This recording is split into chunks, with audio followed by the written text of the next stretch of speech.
Right, ladies and gents, obviously a very special machine here, a real, obviously, modern day to a certain degree Grand Prix machine. Tell us a little bit about, obviously, the rider, the history, and obviously a little bit about the bike. This is Broc Parkes' MotoGP bike from 2014, last raced Valencia, and his teammate was Michael Laverty. They had 4 GP bikes. The price of this was £800,000 to produce. 4 bikes, they had 12 engines, 28 sets of wheels, 28 sets of fairings and everything that goes with it, all the packing cases. It's 239 brake horsepower, 139 kilos wet. What you see is a modern MotoGP bike with Kevlar carbon fairings, titanium nuts and bolts, titanium exhausts. Yeah, it's just so light, incredible. Why'd you buy it? Because I can. I wasn't being smart, but it's obviously they're beautiful. But why? You know what I mean? Why? Especially such a big package as what you've got. Obviously the love for the sport. As you know, Steve, been around a long while, and I think if this would have gone into someone bought one bike and bought another, then everything split up, and 20 years time, people don't know where the team is, where the bikes are, and also as an investment. Now, of course, mileage. We was talking about it earlier when we was having a bite to eat, but I don't believe it's that expensive to get an engine rebuild, for the amount of mileage we was talking about, for the cost of it. But mileage-wise, how often will these get ridden throughout the year? These will get ridden maybe 4 times. When they were doing the GPs, it's a percentage over 16,000, and this has got 60% left. I plug a computer in, it's got its modern day electrics on it, and I can see exactly what it's done, how many miles it's done. And there's a process of warming up a bike like this, because you get excited and start doing lots of damage. Now, of course, obviously a pretty special bit of kit. But looking at this here, obviously with the carbon discs and things, I guess you have to be careful who you let ride them anyway. Yep. The first person who rode the 2012 ERT MotoGP bike was John McGuinness at Tonfanai, and he come in, and the beam on his face and his words, "Excuse me, guys," he said, "That's the fastest fucking thing I've ever ridden," with a smile. Yeah, he does ride for Honda.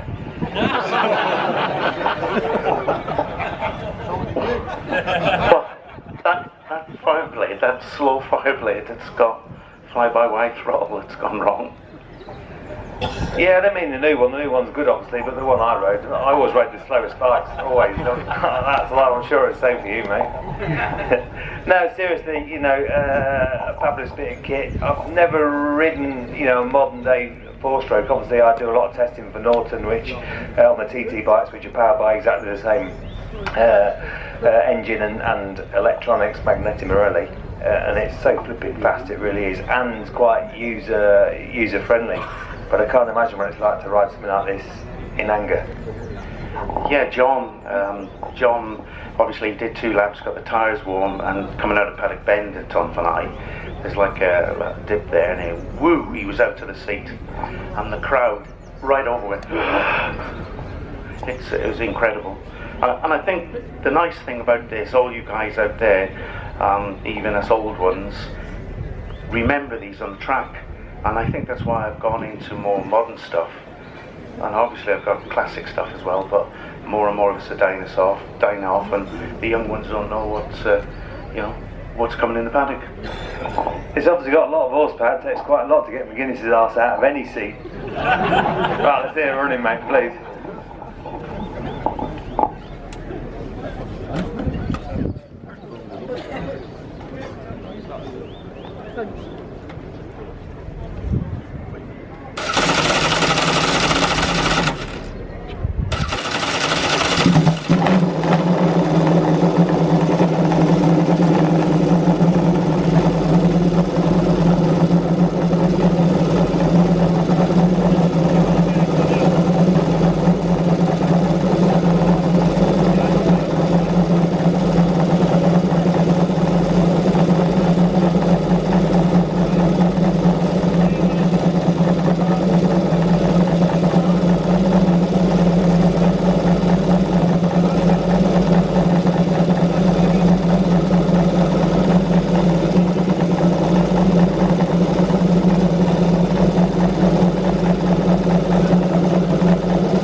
mean, you know, from your experience, jumping from World Superbike and then getting onto a proper GP bike with carbon discs, for your first time you get on them, how's the feeling? Yeah, it's a little bit strange, but you know, it doesn't take you too long to sort of get your head around that. The worst thing about the whole thing is how noisy they are, of course. I remember when the Ducati had them coming out the bottom of the fair and in the slow right-hand corners, it just used to ricochet back off the... Yeah, you just come home with the worst headache by Sunday. Honestly, they were that loud, and when you're riding behind them and stuff, it was just a pain in the arse, basically. So probably better off to be out the front. Well, it's always better to be there. Right, thanks boys, thanks very much, cheers.